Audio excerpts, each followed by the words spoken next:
Good afternoon, everyone. This is Listen Linda Book Club, and today I have my friend Denise M. Walker, where we're going to be discussing her third book in the series. Welcome, Denise. How are you today? Hello, hello, hello. Thank you all for allowing me to be here today. All right, tell us a little about Denise, the author.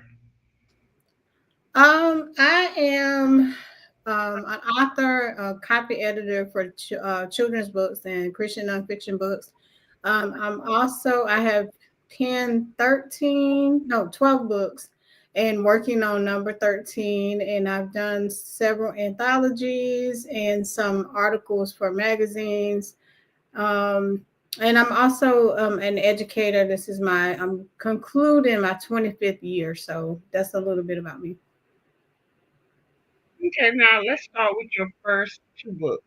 Tell us the name of your book, give us a synopsis of each book, and tell us how you started this series. Well, my first book is Barren Wound, and Barren Wound, and the second book is Sufficient Grace. And so Hannah's story begins with Hannah dealing with some physical ailments of endometriosis and also spiritually broken. So that's pretty much what Barren Wound is about, where she takes a journey of healing and physical healing from endometriosis. She goes through some miscarriages and things like that. And dealing with all of that kind of brings some other things to head, where she also has to basically admit that she feels broken from not being in a relationship with her mom growing up and so many other things. So all those things kind of come to light in Barren Womb.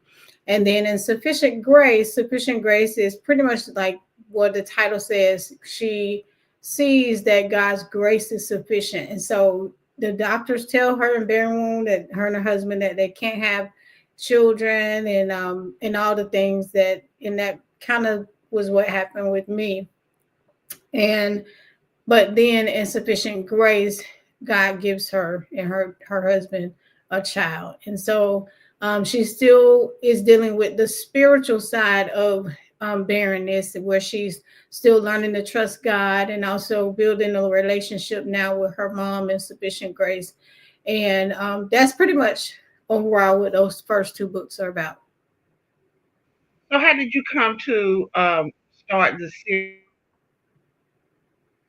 Uh-oh.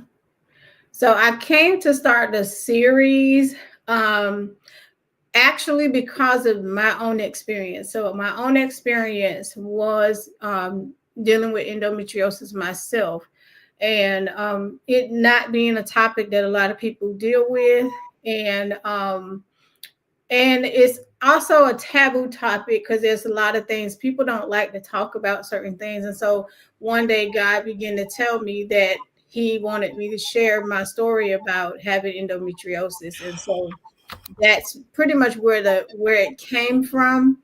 And a lot of Hannah's story is fictionalized, but I did a lot of research of Hannah from the Bible, and how there could have been a possibility that Hannah from the Bible actually had possibly could have had something like endometriosis because she struggled with being pregnant. So Okay, okay. Well, before we start to get into the third book, um, we have an author surprise.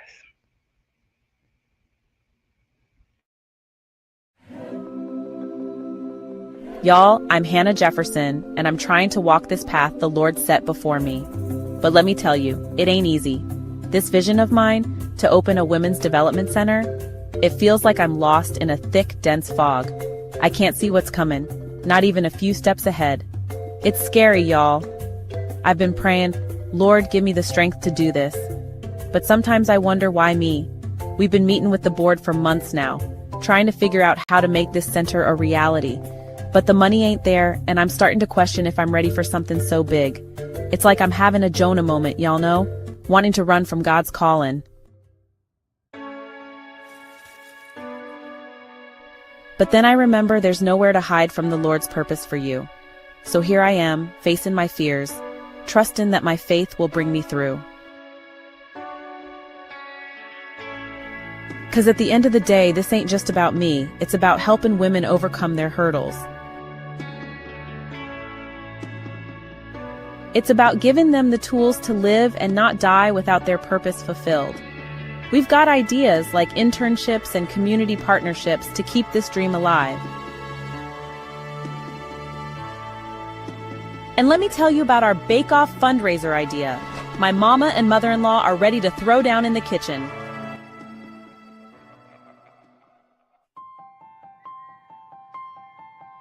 So even though I'm scared, even though I don't know what's coming, I'm gonna keep moving forward. 'Cause sometimes, y'all, faith is all about taking that next step, even when you can't see the path ahead. This fog might be thick, but I know the Lord's light will guide me through. This is my journey, my calling, and with God's help, I'm gonna see it through. So that you may live. That's not just the name of our center. It's a promise to every woman will help.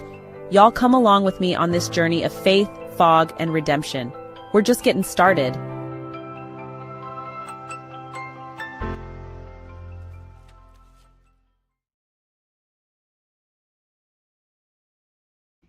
That was beautiful. Thank you. That was beautiful. My goodness. You're welcome. Okay, let's start with chapter 1 of So That We May Live. Hannah's inner conflict. Can we talk about how how she has conflict right at the beginning of the chapter? So in the prologue, it's a year before the story actually starts. She is struggling with her intern, like many of us would if God was saying, leave your job, step out on faith, follow me, and just go blindly, basically. And so she is having a meeting in the prologue with the board that she has put together for the nonprofit. And they're having conversation about funding and how much funding is not coming in like it needs to.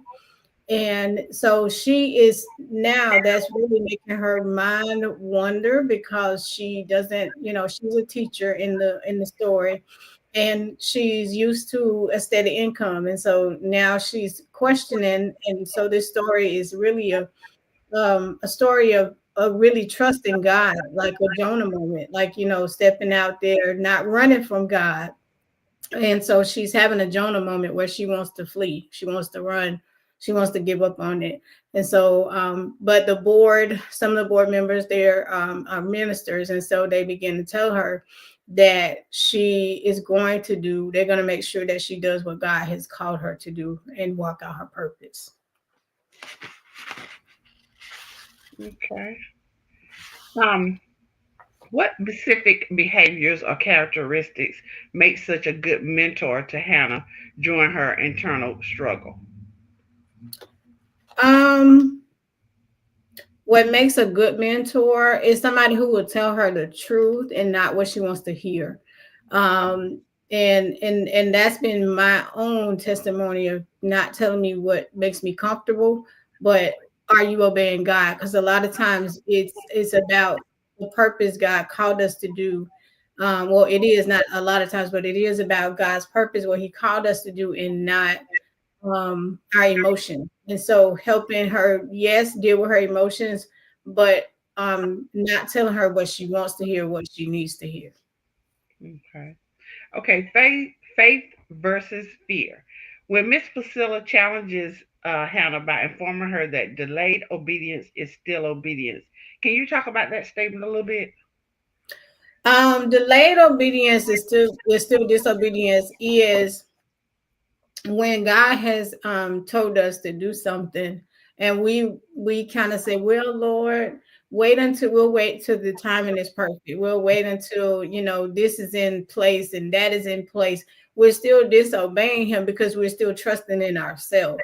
Right. And so a lot of times that's, and like I said, I wrote it so that we all could kind of, a lot of women could understand that trusting in ourselves is still disobeying God, because faith is to put our faith in him and let him lead the way. But oftentimes, and I'm guilty, that we want everything to be perfect. We want it to be in place. And we want to know the end. We want to know, like, Lord, what's going to be at this step, what's going to be at that next step. And that's why the metaphor of the fog in the prologue, I started with that, because you can't see in the fog. You can only see just a little bit in front of you. And so that's what walking by faith and trusting in God is looks like. Is you can see just a step ahead of you, but you got to trust God with the rest of the way.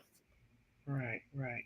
Okay, when Miss Priscilla asks Hannah if she trusts God only when she's aware of his plan, what does that tell us about Hannah's walk of faith? What does it tell about her walk of faith? Hmm? What was the first part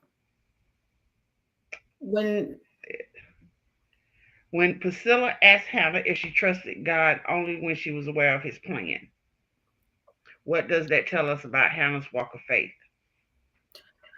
because again it goes back to, it's telling us that she is still having that she's not as strong as she needs to be in her faith and trusting God, because um she has to see, before she can move in what God tells her to do.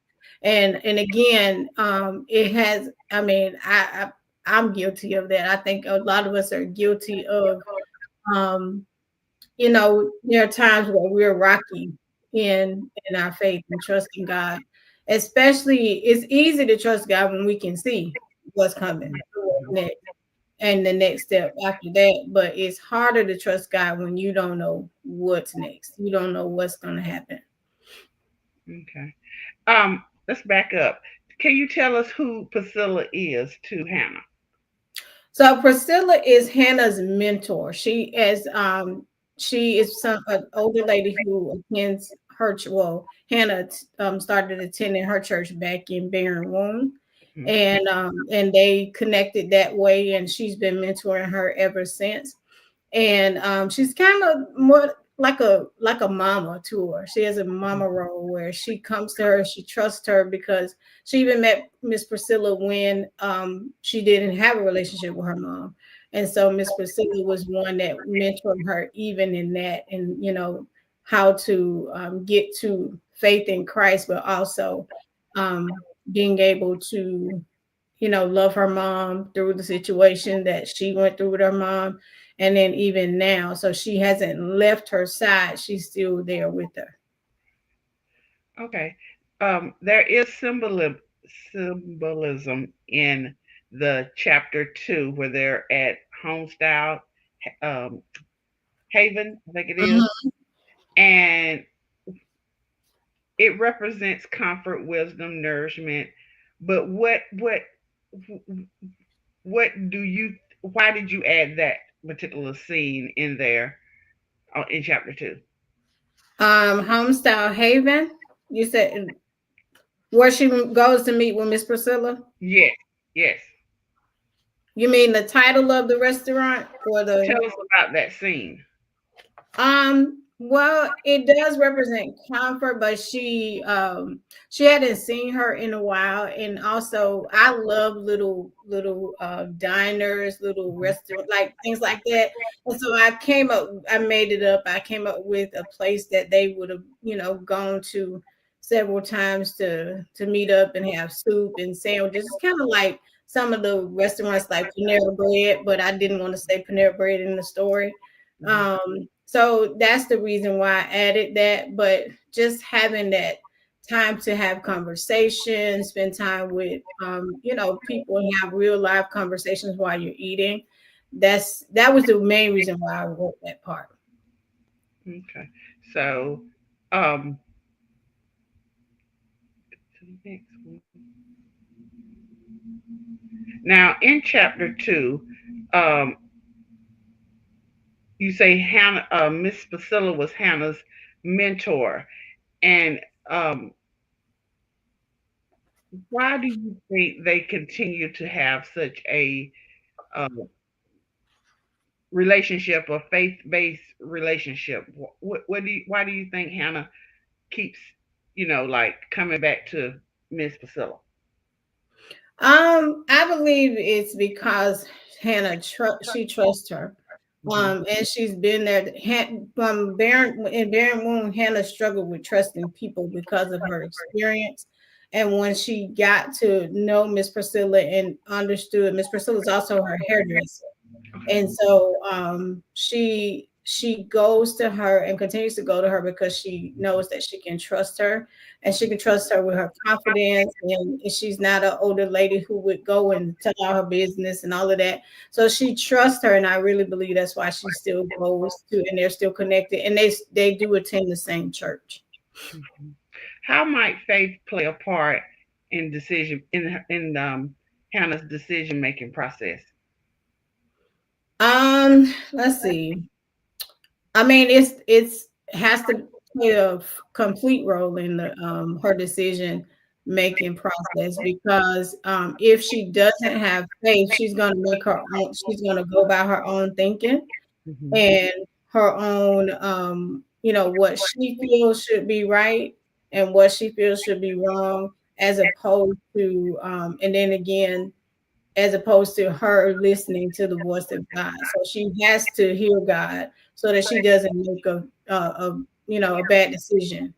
And a lot of times we can make bad decisions as well when we go our own route, as opposed to trusting God and hearing his voice before we move. Even her just praying about um, the resources or whatever it is, the things throughout the story that she prays about and asks God to help her. Those are all faith moments. Okay.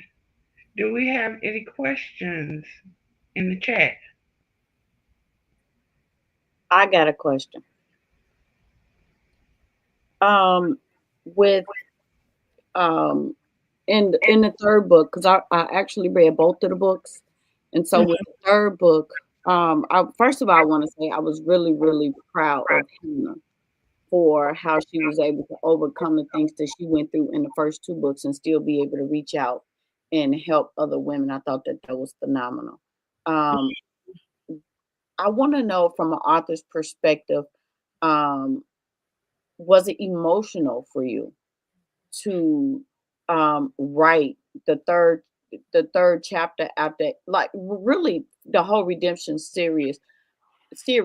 How emotional was that for you, and how long did it take as far as like the time gap to be able to come back with the third book time wise?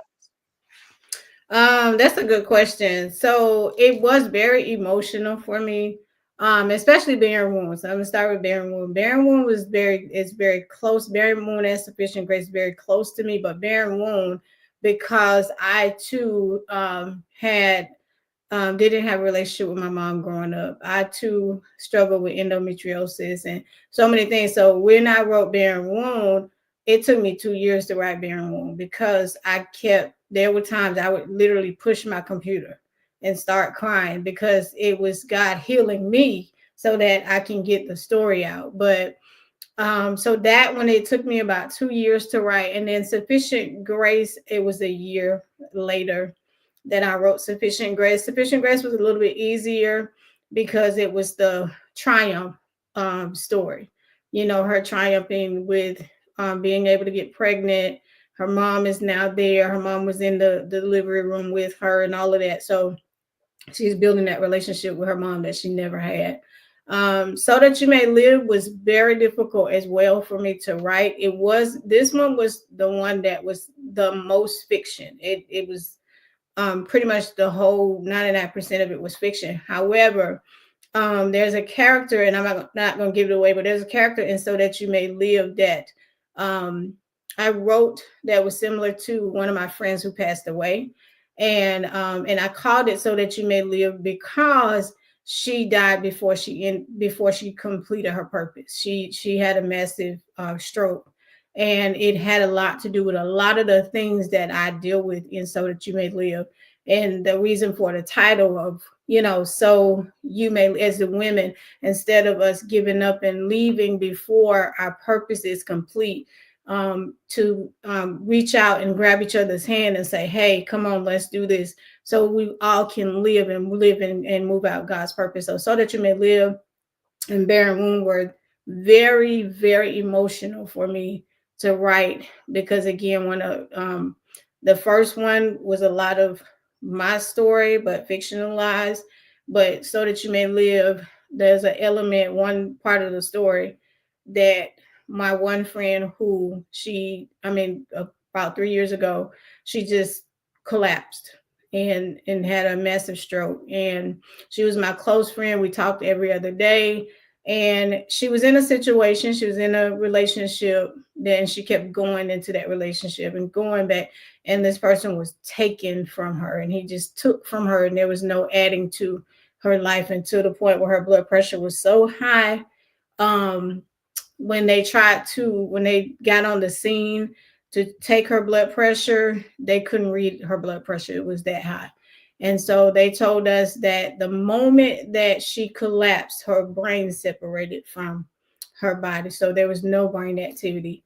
So it was hard for me to write that, but I felt like I had to tell that element of women not giving up before their purpose is complete, when after we going to her funeral, I remember saying to God, I said, God, I will never shut my mouth about women walking in purpose, us walking away from things, getting people out of our lives that need to be out of our lives so we can move in what He gave us to do.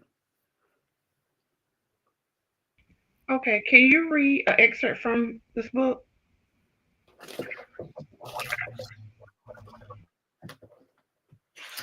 All right, I think I'm going to hold on a minute. I think I'm going to read from. I want to read her and Miss Priscilla's conversation. I love their conversation. If that's okay. I know the conversation was kind of long, but I want to read from. I know that was in. Let's see, that is chapter 4, where they're having a conversation. So Miss Priscilla says, how are you, sweetness? I'm doing okay. How about you? I'm doing amazing. God is still good. I'm so glad to see you, Hannah said. Same to you. I'll be done with this customer in just a few. Then we can go next door, grab a bowl of homemade soup, and catch up. Sounds good. I'll sit over here and wait. So I'm going to skip down. And when they enter the restaurant. All right, so Hannah says, I love this place. Miss Priscilla replied, placing her soup in front of her before sitting. They then joined hands to pray. After Miss Priscilla led them in prayer, Hannah scooped a teaspoon of the steaming chicken and dumpling soup, blowing it before eating the contents of the soup. She and Miss Priscilla sat in silence for a few minutes, enjoying their soup. Miss Priscilla broke the silence by asking Hannah how things were going. Hannah took a deep breath before responding. Things are hectic at school, and I have been hearing God say it's time for me to step out and open a center. Well, what are you planning to do? That's one of the things I wanted to talk to you about. I really don't want to walk away, but I feel God is pushing me out, and I still don't feel prepared at all to leave. Miss Priscilla remained silent for several moments before speaking. Hannah wondered if she was praying. Well, sweetness, God can allow things to get our attention. Is he pushing you out? I don't think so because he gave us a free will. Is he nudging you? Probably. He has a great work for you to do. Miss Priscilla, I still don't think I'm ready to take such a huge step, but I'm torn. Not only do I love teaching, it is also a consistent salary for me. Well, it sounds like you have to make a decision. Huh? God has already spoken, Hannah. Now he needs a response from you. You have put God's vision off for long enough. It's not that easy, Miss Priscilla. I still haven't heard anything about my funding, more funding. So there are still not enough funds to step out there. I did reach out about interns and volunteers, but I haven't gotten a lot of response. I guess most of them are just not interested in not getting paid, and I can't blame them. Plus, I still don't know much about being a business owner and being responsible for a building and the overhead that comes with it. What if it doesn't work out and I have given up my steady income? That would put so much stress on our household. Not to mention, being a mother of a toddler isn't the easiest job. What if it doesn't? Isn't that God's job to worry about the details? Are you willing to trust Him? Hannah paused a long moment before responding. I mean, I do trust Him, but that's a huge step. So you trust Him only when you understand things. Is that right? No. Well, I guess. Sweetness, I only give it to you straight. To put it plain, you are disobeying God's instructions. The God we serve doesn't give us small visions. They are always going to be bigger.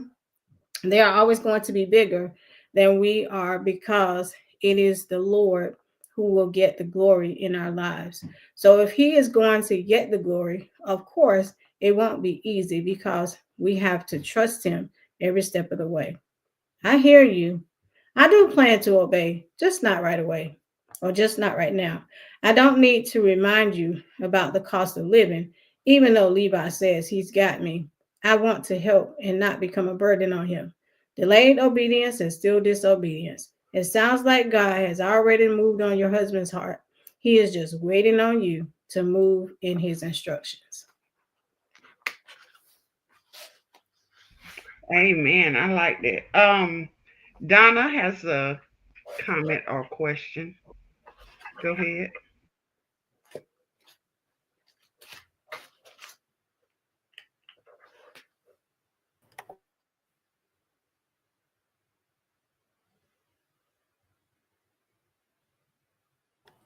Can you hear me? Yes, ma'am.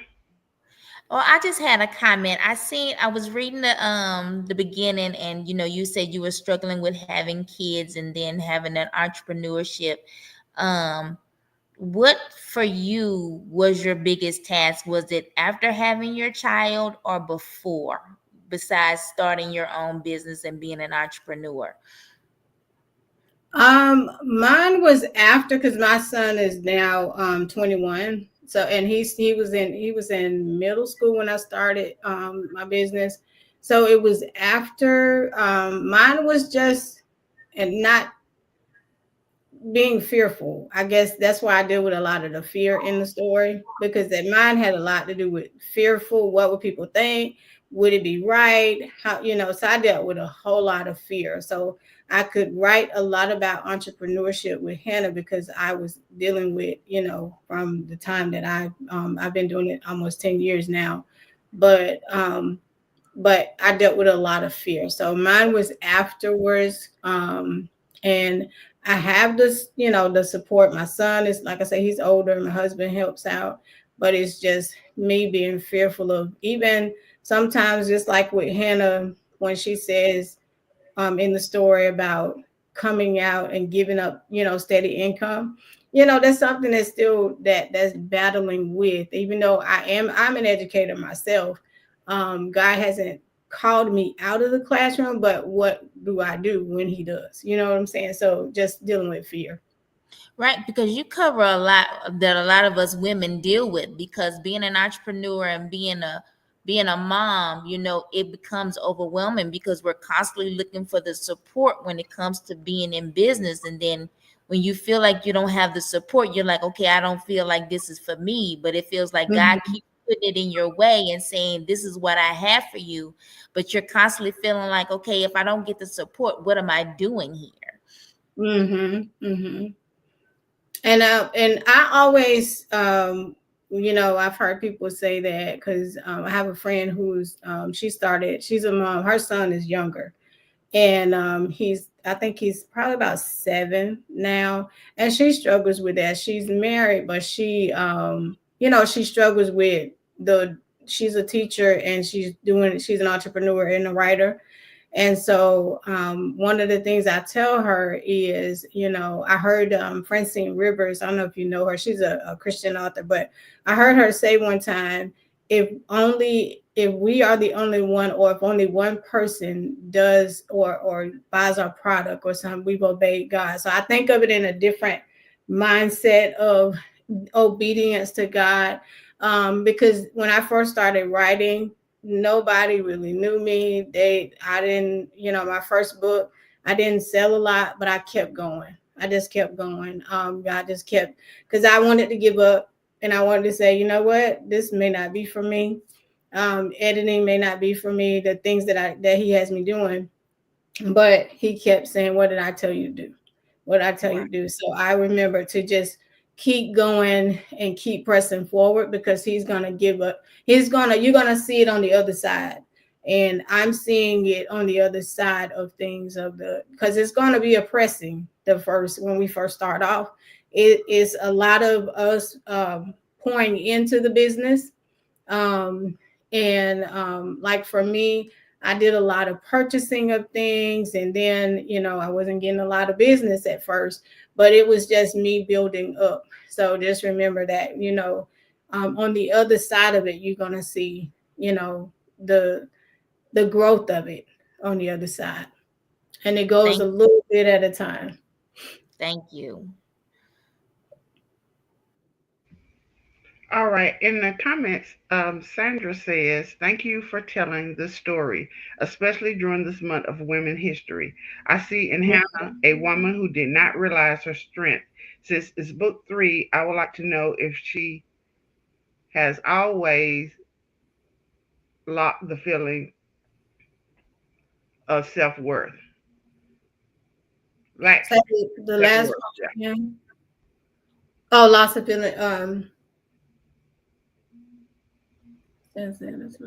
Yes, she has, because a lot of our self-worth, or building up of our self-esteem, comes from our parents. And so her backstory started actually in Hannah's Hope, which is, and Queenie has read Hannah's Hope, and she's read all of Hannah's story. And so Hannah's Hope is where it started, and that's where she's been through a lot of trauma in the story as well, and even from her youth. So those two books are youth books, but she's been through, and all of that has to do with her not feeling worthy. And so that had to be built up in her. Her dad played a big role in building up her self esteem, but she still has, like, she questions herself back and forth. But now that and as her mom is more prevalent in her life now, you see more um, of her being, just the growth in her, and also her faith in Christ, showing her identity as she reads through the Word. Because one of the people that God, throughout the story, where he had me to write about, was that she would be like a Moses, who would bring them out of slavery, bring them out of the bondage that they are in. Women that are in bondage in their mind, and they don't want to move in purpose. And so um so she can't see herself necessarily at first being a Moses.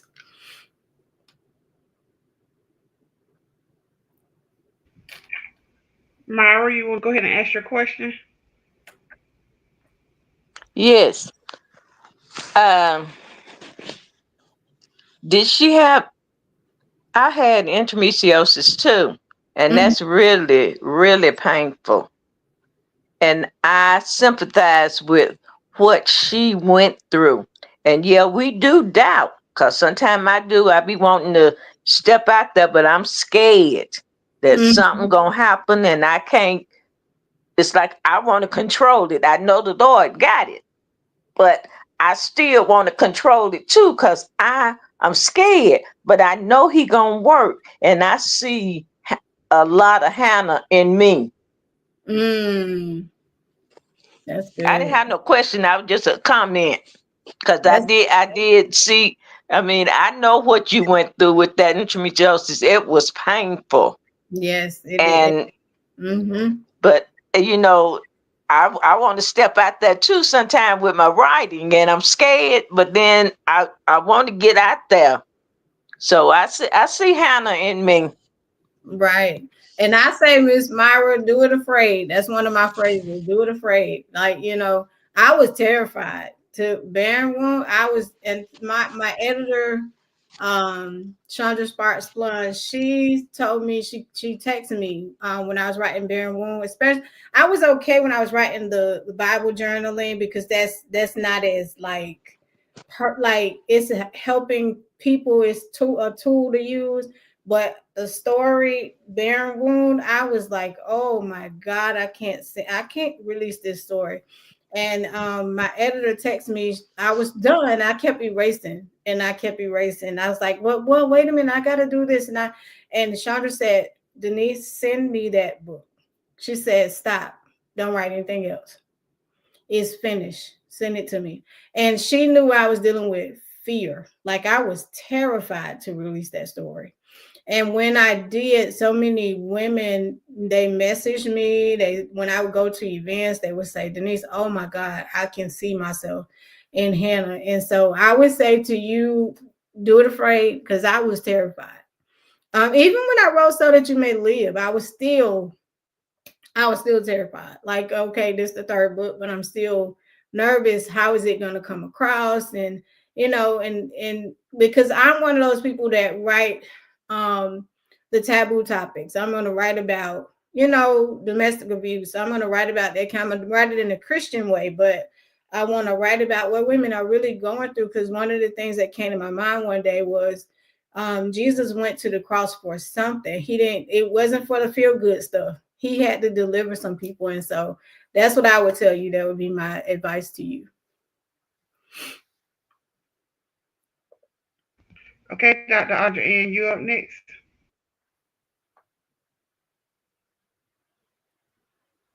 Hello, Hello. how are you? I have been really enjoying your book. I'm trying not to read too far ahead, but I'm glad you read part of chapter 4 for us. But I had mentioned in the comments,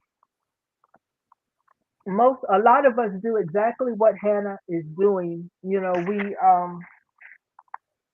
like you said, we're so afraid that even though God is telling us what to do, we're basically ignoring Him. Mm-hmm. And on the last page of chapter 3, when she's having this conversation with one of her teachers, and you could tell that she was really just distraught, even though she was telling him she was fine. Um, but at the end, you said, as Hannah walked away, more and more frustration rose within her. She wanted to continue trusting God, who had loved and healed her Mm-hmm. more than she could effectively describe, but she just didn't know about this water walking faith that God was asking her to step out on. And when I read that, I was like, okay, that was me, and it still is me in certain situations, because we just don't. It's like we trust God, but we don't. And so she's worried. She doesn't want her husband to bear the bills, even though he has said he got it so that she could pursue her dreams. So she doesn't believe him and she doesn't believe God. Mm. And so I'm really anxious to see how she handles that, because she's making herself more and more frustrated by not allowing God to just kind of help her out. But we all go through that. Mm-hmm. Yeah. Yeah, And then meanwhile, God is turning up the heat in the classroom. Like he's turning up the heat. exactly, And exactly. yeah, that's why I wrote that part because it's like, okay, you're gonna either deal with this or you're gonna come on and do what I said. So Mhm. Exactly. So I'm really anxious to see what happens next. thank you. All right, Miss Sandra.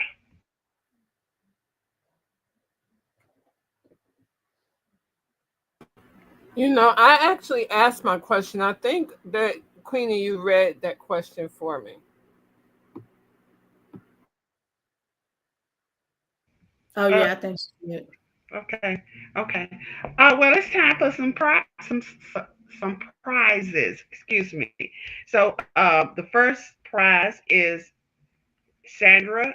You have won a three-book series, as well as Audrey Ann has won a three-book series. So, congratulations to Sandra and Audrey Ann. Thank you. Do anybody else got any comments or questions before we move on?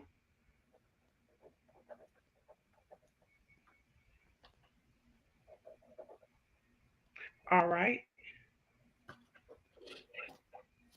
And then the two grand prizes goes to Donna and Myra.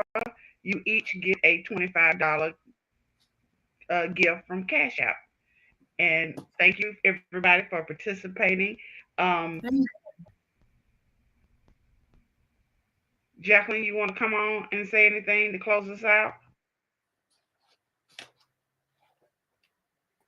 Well, first I want to say thank you to the author of the month, Ms. Denise M. Walker, for just blessing us with this book.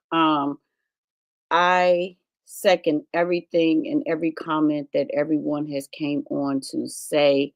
I thank you all for continuously showing up on y'all Sunday because I know y'all ain't got to do it. It's around the time for Sunday dinner time. So I appreciate y'all tuning in every Sunday and just showing up and participating. So I hope that the Listen Linda Book Club and the cash giveaway, as well as the three-part redemption series giveaway, motivates and encourages you guys to just read Hannah's story. Read Miss Denise's story. It is absolutely amazing. So the proceeds from the Listen Linda Book Club will go to cash prizes as well as book prizes and other little things I may want to throw in there promotional wise from Listen Linda Book Club and Listen Linda Brand and Marketing. Is always, always, always, always. I want to say thank you to Miss Queenie Clem. Girl, you be having my back, girl, in a rush, girl. You know you. I love you like Christ loved the church.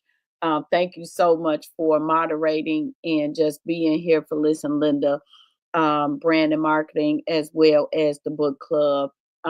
Thank you all for being a part of the Women of the Waiting Room as well. I appreciate you all. I'm just in the background today, but I wanted to give a gift or a token, sow a seed of appreciation to you all for coming in and blessing us today. So I'm going to head out, Miss Queenie. I'm not going to pray us out or anything. I actually want you to go ahead and close us out if you don't mind and just leave any comments as the literary queen that you are. I'm not going to take up this is your show, hun. Is your month. So I'm going to let you do your thing. I'm not going to take over. I'm going to be quiet over here in this corner, but I do want to say thank you all. Okay? And have a blessed rest of y'all Sunday. All right, everybody. We'll see everybody next Sunday, 5 p.m. Central Standard, 6 p.m. Eastern Standard. And we're going to read 5, 6, 7, and 8 for next Sunday. Thank you, Denise. I really appreciate you coming in and doing this. And everybody have a blessed week. Thank you.